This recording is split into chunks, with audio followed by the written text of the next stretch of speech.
Hello বন্ধুরা, কেমন আছো তোমরা সবাই? মৌরলা মাছের রেসিপি তো অনেকবার তোমরা অনেক ধরনের বানিয়ে খেয়েছো। আজকে আমি তোমাদের সাথে একটু আলাদা ধরনের মৌরলা মাছের রেসিপি শেয়ার করতে চলেছি। তো আজকে বানাবো ক্যাপসিকাম দিয়ে মৌরলা মাছের ঝাল। আমরা সাধারণত মৌরলা মাছ বেগুন দিয়ে, আলু দিয়ে, পেঁয়াজ দিয়ে কিংবা মৌরলা মাছের তেল ঝাল এইভাবে আমরা খেয়েছি। তো একবার আমার এই রেসিপিটা তোমরা ট্রাই করে দেখবে। আশা করছি তোমাদের সবার খুব ভালো লাগবে। চলো তাহলে ভিডিও শুরু করা যাক। তো প্রথমেই তোমরা দেখতে পাচ্ছ আমি বড় সাইজের দুটো পেঁয়াজ কেটে নিয়েছি, আর একটা বড় সাইজের ক্যাপসিকাম কেটেছি, আর টমেটো আমি দুটো নিয়েছি। তার কারণ এই টমেটোটা একটু বেশি করে দিলে ঝাল, টক, মিষ্টি সব একসাথে ব্যালেন্স থাকে। তো এবার তারপর দেখতে পাচ্ছ যে আমি আদা আর রসুন একটু থেতো করে নেব। আমি গ্রাইন্ডারে মিক্স করিনি, একটুখানি থেতো করে নেব, তাহলে এটাও একটা টেস্ট আলাদা আসে।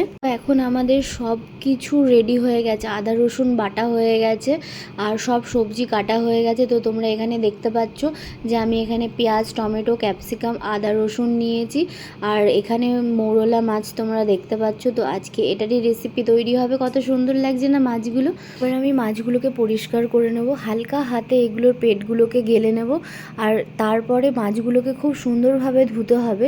তো তোমরা দেখতে পাচ্ছ আমি মাছের ওপরে প্রথমে নুন দিয়ে দিয়েছি। নুন দিয়ে এগুলো হালকা হাতে মেখে নিতে হবে, কারণ বেশি জোরে জোরে চেপেও আমরা ধুতে পারবো না, তাহলে মাছগুলো ভেঙে যাওয়ার সম্ভাবনা থাকে। তো এগুলোকে নুন দিয়ে ধুয়ে নিলে এর মধ্যে যত নোংরা থাকে সেগুলো বেরিয়ে যাবে। আর এই মাছটা তোমরা যখন ধোবে 2-3 বার করে জল পাল্টে পাল্টে ধোবে। তো দেখো এখন আমার মাছ ধোয়া কমপ্লিট হয়ে গেছে। তো এখন আমরা মাছগুলোকে ভেজে নেব। মাছ ভাজার জন্য প্রথমে আমি নুন দিয়ে দিলাম, নুন দিয়ে সামান্য হলুদ দিয়ে দিলাম। হলুদ দেওয়ার পর মাছগুলোকে হালকা হাতে মেখে নিতে হবে।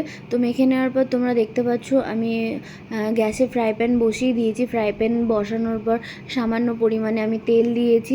তো তেল দেওয়ার পর এবার মাছগুলোকে আমি ছেড়ে দেবো। মাছগুলো যখন তোমরা ফ্রাই করবে তখন খুব সাবধানে করবে, আর অল্প অল্প করে মাছ ভাজবে।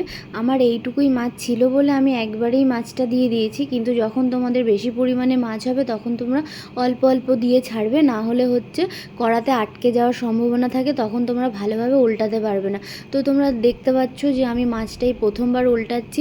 তো আমি একবারে উল্টেছি, তো সেই কারণে এত সুন্দর লাল লাল করে মুচমুচে ভাজা হয়েছে। কারণ আমাদের বাড়ির সবাই হচ্ছে মাছ মুচমুচে, ছোটো মাছই হোক আর বড় মাছই হোক, মুচমুচে ভাজা খেতেই তারা পছন্দ করে।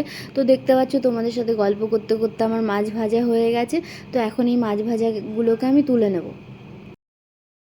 তো বন্ধুরা, এখন আমরা মাছ ভাজার তেলের মধ্যেই কালো জিরে ফোড়ন দিয়ে নেব। কালো জিরে ফোড়ন দেওয়ার পর আমরা যে পেঁয়াজগুলো কেটে রেখেছিলাম সেই পেঁয়াজগুলোকেই ফ্রাই করে নেব। তো ফ্রাই করার জন্য সামান্য একটু পেঁয়াজের মধ্যে নুন দিয়ে দেব। নুন দেওয়ার পর দেখতে পাচ্ছ কত সুন্দর সফট হয়ে গেছে।